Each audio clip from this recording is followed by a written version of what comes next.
अस्सलाम वालेकुम स्टूडेंट्स अभी तक हम अपने OSI मॉडल की फर्स्ट लेयर मतलब फिजिकल लेयर के बारे में डिस्कशन कर चुके हैं। आज हम इसकी मज़ीद बाकी लेयर्स के ऊपर देखेंगे कि उनकी क्या क्या फंक्शनैलिटी और वो किस लेवल पे क्या काम परफॉर्म करती हैं। स्क्रीन शेयर कर देती हूँ मैं आपके साथ। हाँ जी, तो अब हम बढ़ने लगे हैं जी। डाटा लिंक लेयर आपको पता है ये OSI मॉडल की सेकंड लेयर है। इसके अंदर क्या होता है, पहले तो आप तस्वीर को देख लें। अगर ये देखें तो तस्वीर में जो है वो हमें नजर आ रहा है इंटरफेसेस के हवाले से या एक लिंक नजर आ रहा है कि डाटा लिंक लेयर कहाँ पे प्लेस होती है। फिजिकल और नेटवर्क लेयर के दरमियान में होती है। नेटवर्क सेंडर साइड पे नेटवर्क लेयर से इसको डाटा मिलता है और फिजिकल लेयर इसके ऊपर दो काम परफॉर्म कर रही है फिलहाल जो हमें नजर आ रहा है। बाकी फंक्शनलिटी बाद में पढ़ेंगे। एक तो वो हेडर अटैच कर रहा है और दूसरा जो सा डाटा लिंक लेयर है वो एक ट्रेलर अटैच कर रहा है। अब हम पढ़ेंगे कि हेडर में क्या इंफॉर्मेशन होगी जो कि डाटा लिंक लेयर अटैच करेगा और ट्रेलर में क्या इंफॉर्मेशन होगी। ठीक है, ये आपको याद है, हमने पिछली वीडियोस में हमने देखा होगा कि हेडर और ट्रेलर के बारे में पढ़ा था। ये वो इंफॉर्मेशन स्टोर करते हैं जो कि हमें नेटवर्किंग परफॉर्म करने के लिए ज़रूरी चाहिए होती है। एरर कंट्रोल करने के लिए, एक्सेस कंट्रोल करने के लिए, सेंडर रिसीवर के एड्रेसेस को मैनेज करने के लिए, उनके डिफरेंट नेटवर्क्स को कनेक्ट करने के लिए। तो ये सारी इंफॉर्मेशन हेडर और ट्रेलर में होती है। लेकिन डाटा लिंक लेयर इस हेडर में क्या रखेगा स्पेसिफिकली वो हम अभी देखेंगे। अच्छा, और सेंटर साइड पे फिर डाटा लिंक लेयर अपना जो सा एक पूरा फ्रेम है वो बना के क्या कर देती है, फिजिकल लेयर पे ट्रांसफर कर देती है। फिजिकल लेयर से आपको पता है आगे सेंडर फिजिकली डाटा ट्रांसफर होकर रिसीवर साइड के ऊपर पहुंच जाता है। और दूसरी तरफ रिसीवर साइड पे क्या होगा, फिजिकल लेयर से डाटा लिंक लेयर जो है वो फ्रेम्स को अपने पास लेके आएगी, उधर से हेडर को रिमूव करेगी, ट्रेलर को रिमूव करेगी और नेटवर्क लेयर तक पहुंचा देगी। ठीक हो गया। अच्छा जी, अब इसको हम थोड़ा ऊपर से अगर पढ़ें, the data link layer transforms the physical layer a raw transmission facility to a reliable link। अच्छा जी, it makes the physical layer appear error free। ये चीज इंपॉर्टेंट है, it makes the physical layer appear error free to the upper layer मतलब के network layer. जब receiver side के ऊपर data network layer तक पहुंच जाता है तो हम क्या करते हैं, हम इस चीज को मान लेते हैं कि इसमें कोई भी एरर अब डाटा में नहीं है। क्यों? क्योंकि डाटा लिंक लेयर ने तमाम एरर को रिमूव करना है, चेक करना है, उसके बाद ही नेटवर्क लेयर तक उस डाटा को भेजना है या शेयर करना है उसके साथ। ठीक है, तो ये चीज इंपॉर्टेंट है। अब इसके नीचे लिखी हुई है रिस्पॉन्सिबिलिटी। इसकी ये रिस्पॉन्सिबिलिटीज हैं। इसके अलावा आपको जैसे मैंने एक तरीका बताया था कि हर लेयर का आपने अपना एक अलग से पेज बनाना है। तो फिजिकल लेयर के ऊपर हम कौन सी कम्युनिकेशन कर रहे थे जी, हम पॉइंट टू पॉइंट कॉन्फ़िगरेशन भी कर रहे थे और मल्टी पॉइंट कॉन्फ़िगरेशन भी कर रहे थे। याद है आप लोगों को, मैंने उस टाइम पे कहा था कि इसको नोट करें। शायद ये इधर ही कहीं लिखा होगा। हाँ जी, ये देखें, पॉइंट टू पॉइंट कॉन्फ़िगरेशन और मल्टी पॉइंट कॉन्फ़िगरेशन। अब यहाँ पे जो कम्युनिकेशन है वो फ्रेम्स की होगी, फिजिकल लेयर पे बिट्स की हो रही थी, डाटा लिंक लेयर पे फ्रेम्स की मूविंग है। ठीक है, और ये फ्रेम्स वन होप से या वन नोड से नेक्स्ट नोड या नेक्स्ट होप तक होगा। ये जो चीजें मैं हाईलाइट कर रही हूँ ये आपने ऐसे ही रजिस्टर के ऊपर अपने लिखना है। और ये इस वजह से लिखवा रही हूँ ताकि आपको जब एमसीक्यूज आए, अगर कोई एमसीक्यूज आता है कि जी ओएसए मॉडल में फ्रेम्स किस लेयर पे बनते हैं या फ्रेम्स किस लेयर पे शेयर होते हैं, ट्रांसफर होते हैं, तो आपको पता होना चाहिए कि वो डाटा लिंक लेयर पे होते हैं। और अगर बिट्स का पूछा जाए तो वो फिजिकल लेयर पे होते हैं। ठीक हो गया। अच्छा जी, अब इसकी रिस्पॉन्सिबिलिटीज क्या है। फर्स्ट ऑफ ऑल फ्रेमिंग करता है। द डाटा लिंक लेयर क्या काम करती है, divides the stream of bits received from the network layer। Network layer, ये जो सेंटर साइड पे बात हो रही है, नेटवर्क लेयर से जो डाटा आता है ना उसको क्या करते हैं जी, ये एक डिवाइड कर देते हैं छोटे छोटे स्ट्रीम ऑफ बिट्स के अंदर, छोटे छोटे पार्ट्स के अंदर, इनटू मैनेजेबल डाटा यूनिट। और ये जो मैनेजेबल डाटा यूनिट्स हैं इनको क्या कहा जाता है जी, फ्रेम्स कहा जाता है। उसके बाद फिजिकल एड्रेसिंग, ये एक इंपॉर्टेंट कॉन्सेप्ट है, फिजिकल एड्रेसिंग है, इसको ध्यान से सुनना है आप लोगों ने। अब देखिए कैसे पता चल जाता है पूरे नेटवर्क के ऊपर कि जो मैसेज मुझे किसी ने सेंड किया है वो मेरे ही लैपटॉप पे, मेरे ही पीसी पे या मेरे ही मोबाइल पे आना है। ठीक है, इस चीज को हम कहते हैं फिजिकल एड्रेसिंग। आपने सुना होगा एक होता है आईपी एड्रेस, एक होता है मैक एड्रेस। आईपी एड्रेस आपको पूरे नेटवर्क के ऊपर अलग दिखाता है। ठीक हो गया।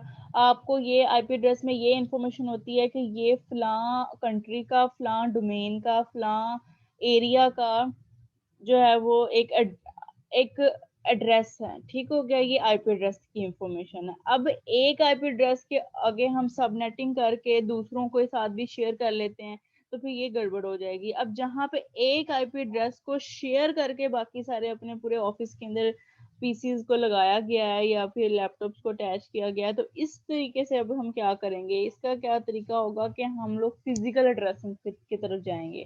अब ये जो फिजिकल ड्रेसिंग है ये होती है मैक एड्रेस के ऊपर। अब मैक एड्रेस क्या है? मैक एड्रेस है हमारे पास वो एड्रेस जो आपकी अपनी डिवाइस का है। दुनिया में जितनी प्रोडक्ट्स बनती हैं, जिस किस्म की भी लैपटॉप है, तो लैपटॉप अगर एक ही कंपनी का एक ही साथ बना हुआ, जैसे अब फॉर एग्जांपल आपने अक्सर देखा होगा फैक्ट्री में कोई चीज बन रही है, अब दो चीजें बिल्कुल एडजेसेंट और एक साथ भी बनी है, तो भी उनका मैक एड्रेस हमेशा डिफरेंट होगा, कोई ना कोई अंदर जो है वो फर्क होगा। तो मैक एड्रेस जोन सा है ये फिजिकल एड्रेसिंग के लिए जरूरी होता है। अब अगर तो एक ही नेटवर्क है, अगर यहाँ पे मुझे कोई तस्वीर मिल जाए, हाँ जी ये देखें, अगर तो एक ही नेटवर्क है, मिसाल के तौर पर सिर्फ ये वाला एक नेटवर्क है जहाँ पे एक ये वाला पीसी लगा हुआ है, ठीक है, और ये आपको पता है कि इंटरमीडिएट सिस्टम मतलब कि राउटर का सिंबल है, ये जो एक गोल सा डिस्क होती है, उसके ऊपर प्लस या क्रॉस का निशान होता है, तो ये हमारे पास एक राउटर को रिप्रेजेंट करता है। अब अगर मैं चाहूँ तो इस एक राउटर के साथ, ये पूरा कॉन्सेप्ट है तो इसको तवज्जो से सुनना है हमने, इस राउटर के साथ एक और लिंक अटैच करके एक और पीसी अटैच कर दूं, इसका नाम मैं रख देती हूँ जेड। अब अगर तो कम्युनिकेशन डी और जेड के दरमियान होनी है, ठीक है, तो हमें किसी भी किस्म का जो है ना वो आउट ऑफ द वे या आउट ऑफ द नेटवर्क जाने की जरूरत नहीं होगी। ठीक है, हमें आउट ऑफ द नेटवर्क जाने की जरूरत नहीं होगी। इसके अलावा मैं एक मिसाल ऐसे ले लेती हूँ, यहाँ पे एक सिस्टम अटैच कर लेते हैं। अच्छा, इसको रिमूव करते हैं जरा ताकि और क्लियरिटी आ जाए चीज में।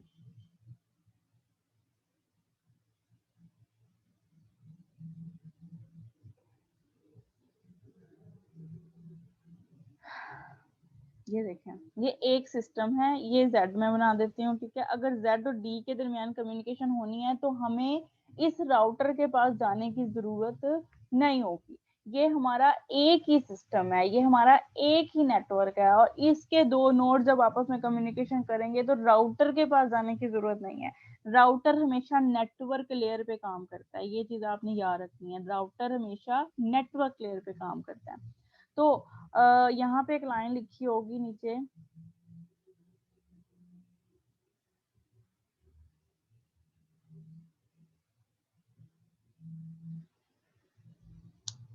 चले मैं आपको बाद में बताती हूँ।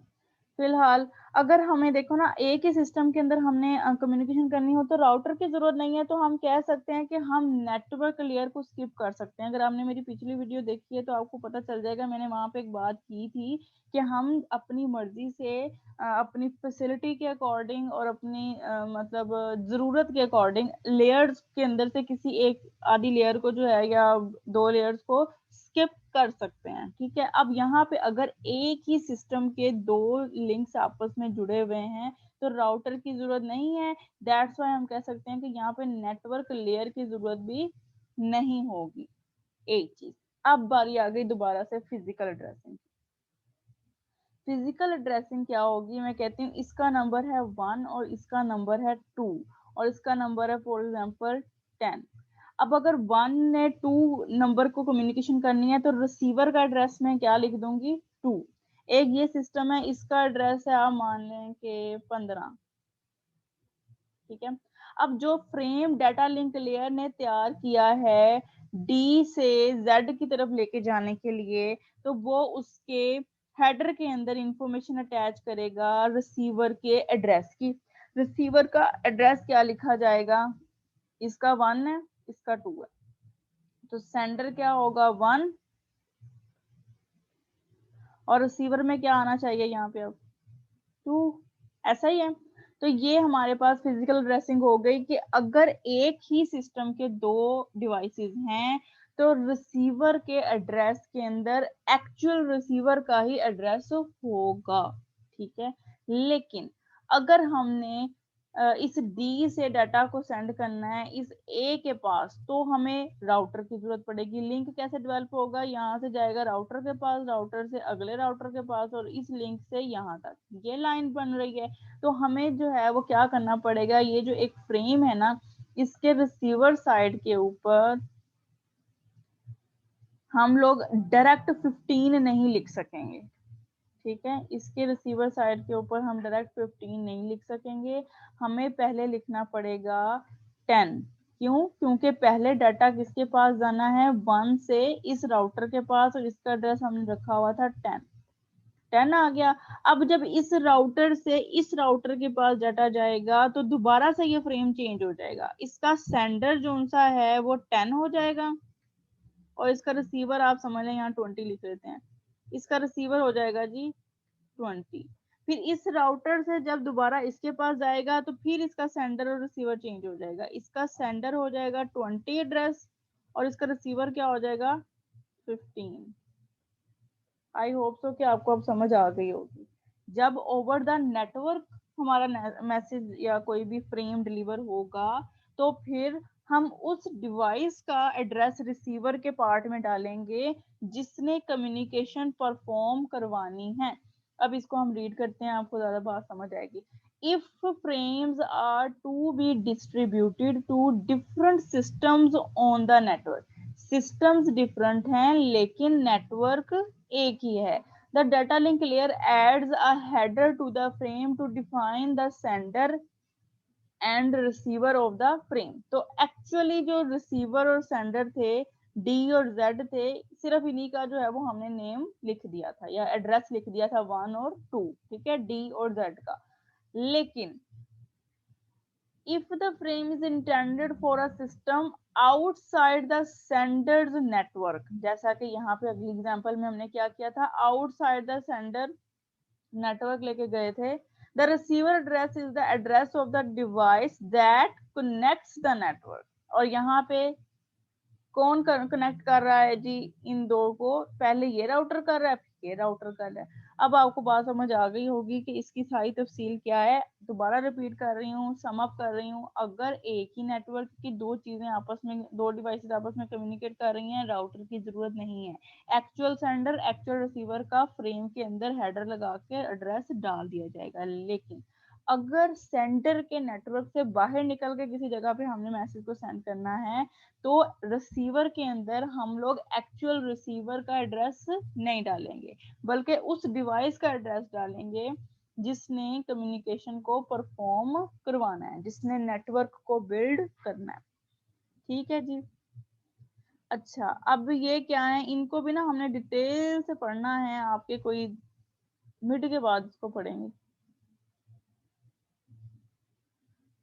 फिलहाल सिर्फ इनकी डेफिनेशंस हैं। Flow control, error control, access control, ये तीनों रिस्पॉन्सिबिलिटीज किसकी हैं, डाटा लिंक लेयर की रिस्पॉन्सिबिलिटीज है। इनकी ये चीजें आपने जो सी ना अपने माइंड में ऐसे क्लियर कट रख लेनी है। ये आपकी नेटवर्किंग का आप कह लें कि बहुत ही कोर पार्ट है जिस टाइम पे आप पढ़ रहे हो। इसको आपने तवज्जो के साथ सुनना है। कोई क्वेश्चन है, कल आपका ऑनलाइन सेशन होगा, आपने उसमें पूछना है, साथ साथ तैयारी करनी है अपनी। ओके, डाटा लिंक लेयर क्या करती है, फ्रेमिंग करती है, फिजिकल एड्रेसिंग करती है, मैकेनिज्म हमने पढ़ लिया। अब उसका नेक्स्ट काम है फ्लो को कंट्रोल करना। फ्लो को कंट्रोल करने के लिए क्या होता है जी, इसको पढ़ लेते हैं। If the rate at which the data are absorbed by the receiver is less than the rate at which data are produced in the sender, the data link layer imposes a flow control mechanism to avoid overwhelming the receiver। वैसे तो उसको पढ़ने से ही आपको समझ आ जानी चाहिए अगर आपने पिछली वीडियोस देखी हैं, फिर भी मैं इसको रिपीट कर देती हूँ, समझा देती हूँ कि बेटा आपने क्या करना है, इस चीज को अपने माइंड में रखना है कि जो सेंडर है और जो रिसीवर है, दो डिवाइसेस हैं, जरूरी नहीं है कि इनकी एफिशिएंसी, इनकी क्वालिटी, इनका जो डाटा रेट है वो मैच करता हो। ठीक है, अगर सेंडर जो सा है वो 100 बिट्स पर सेकंड ट्रेवल करवा रहा है या इस डाटा को सेंड कर रहा है, और जो आपका रिसीवर है वो एक सेकंड में 70 बिट्स को एब्जॉर्ब कर सकता है, ठीक है, data are absorbed by the receiver is a less than, ठीक है, less than the rate at which data are produced in the sender. The data link layer impose a flow control mechanism. तो इसके ऊपर कोई ना कोई ऐसे algorithm लगेंगे जो इसके फ्लो को कंट्रोल कर सके ताकि ओवरवेलमिंग ना हो। मैकेनिज्म क्या होगा वो बाद की बातें हैं। अब है error control. The data link layer adds reliability to the physical layer by adding mechanism to detect and transmit damaged or lost frames। अब ये चीज इंपॉर्टेंट है, डैमेज्ड और लॉस्ट फ्रेम की इंफॉर्मेशन रखना और उनको रिपीटेडली सेंड करवाना सेंडर साइड से, और उसको जो है वो रिकग्नाइज करना कि अगर कोई डुप्लीकेट फ्रेम आ गया है जो कि ठीक भी है तो उसमें कोई मसला ना हो। ये सारा काम एरर कंट्रोल में आता है, और एरर कंट्रोल कौन करता है? डाटा लिंक लेयर करती है।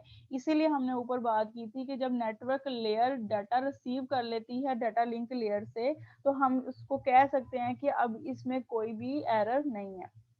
ये देखें हमने ऊपर पढ़ा था, एरर फ्री डाटा जो है वो नेटवर्क लेयर तक पहुंचता है जब वो डाटा लिंक लेयर से एक दफा गुजर जाता है। अब इसकी मिसाल ऐसे ही है कि जिस तरीके से आपको फ्रेम्स मिल रहे हैं, आपको फ्रेम 1 मिला, 2 मिला, 3 मिला, 100 फ्रेम्स मिल गए, जो 101 फ्रेम था वो डिस्कार्ड हो गया, किसी वजह से डैमेज हो गया, लॉस्ट हो गया, तो अब डाटा लिंक लेयर क्या करेगी? 100 फ्रेम के बाद 102 फ्रेम को नहीं रखेगी, बल्कि वो दोबारा डिमांड करेगी, एल्गोरिदम अप्लाई किए गए होते हैं, वो दोबारा डिमांड करेगी सेंडर साइड से कि मुझे 101 फ्रेम चाहिए। 101 फ्रेम आएगा, अटैच होगा, डाटा कंप्लीट होगा, देन आगे प्रोसेस चलेगा। इसके अलावा यहाँ पे एरर को कंट्रोल करने के लिए हम क्या काम करते हैं जी? इसमें ट्रेलर ऐड करते हैं। ठीक हो गया, ये चीज आपने याद रखनी है। एरर कंट्रोल करने की इंफॉर्मेशन किस में होती है? ट्रेलर में होती है। ट्रेलर किस लेयर पे अटैच होते हैं? सिर्फ डाटा लिंक लेयर पे अटैच होते हैं। अब है जी एक्सेस कंट्रोल। एक्सेस कंट्रोल से मुराद व्हेन टू और more devices are connected to the same link, data link layer protocols are necessary to determine which device has control over the link at a given time. Simply जिस तरह हमने पहले कहा था कि एक मल्टी पॉइंट भी हो सकती है हमारी इंफॉर्मेशन की शेयरिंग या डाटा की शेयरिंग, तो एक्सेस कंट्रोल क्या करेगा कि अगर एक राउटर ही, चलो लगा लेते हैं इसको, तो मैंने काफी गंदा कर दिया, जैसे ये राउटर है मिक्स हो जाएगी चीज, जैसा कि ये एक राउटर है, ठीक हो गया, इसके साथ एक ये डिवाइस अटैच है, इसका नाम है ए, और इसके साथ एक ये डिवाइस अटैच है, इसका नाम है बी। तो इस चीज का फैसला करना कि जो डाटा आ रहा है पहले वो ए के पास जाएगा या फिर वो पहले बी के पास जाएगा, या फिर 5 सेकंड के लिए ए के पास जाएगा, उसके बाद जो डाटा प्रोसेस करना है वो 5 सेकंड के लिए दोबारा बी का करना है, बी के बाद दोबारा ए का। तो ये एक्सेस कंट्रोल जो है ना, ये सारा मैकेनिज्म भी डाटा लिंक लेयर ही इसको मैनेज करता है, इसके डिफरेंट प्रोटोकॉल्स के थ्रू। और दूसरी बात क्या याद रखनी है कि इसके अंदर होप टू होप या नोड टू नोड डिलीवरी होती है। डाटा लिंक फिजिकल लेयर में जो सी डिलीवरी थी वो भी होप टू होप या नोड टू नोड थी। आगे आने वाली लेयर्स में चीजें डिफरेंट हो जाएंगी, इसलिए साथ साथ लिखते जाना है, याद रखते जाना है किस लेयर में क्या काम हो रहा है। अब इस डायग्राम के हवाले से जो भी बातें चाहते हैं वो सारी जो सी हैं वो इस पूरे पैराग्राफ में लिखी हुई हैं। इसको आपने अपनी बुक खोल के पढ़ लेना है, या फिर इसको आपने इधर से ही पॉज करके अपनी वीडियो को पढ़ लेना है। इसको अगर इसमें कोई समझ नहीं आएगी तो पूछ लेना है। और अब मैं आपकी वीडियो एंड कर रही हूँ ताकि आपकी नेटवर्क लेयर जो है वो मिक्स ना हो जाए। हाँ जी, नेटवर्क लेयर का भी अच्छा खासा बताने वाला है, तो अभी फिलहाल के लिए इसको अच्छे तरीके से करें। इस वीक में आपकी physical layer data link clear हुई है और वैसे मॉडल का इंट्रोडक्शन हुआ है। ऑनलाइन सेशन में कोई इशू है, कोई प्रॉब्लम है, इसको साथ के साथ रिजॉल्व करना है, अदरवाइज आपके लिए आगे जाके प्रॉब्लम होगी। मैं बार बार चीजें रिपीट नहीं करूंगी, ठीक है। मार्क योर अटेंडेंस नाउ और अल्लाह हाफिज।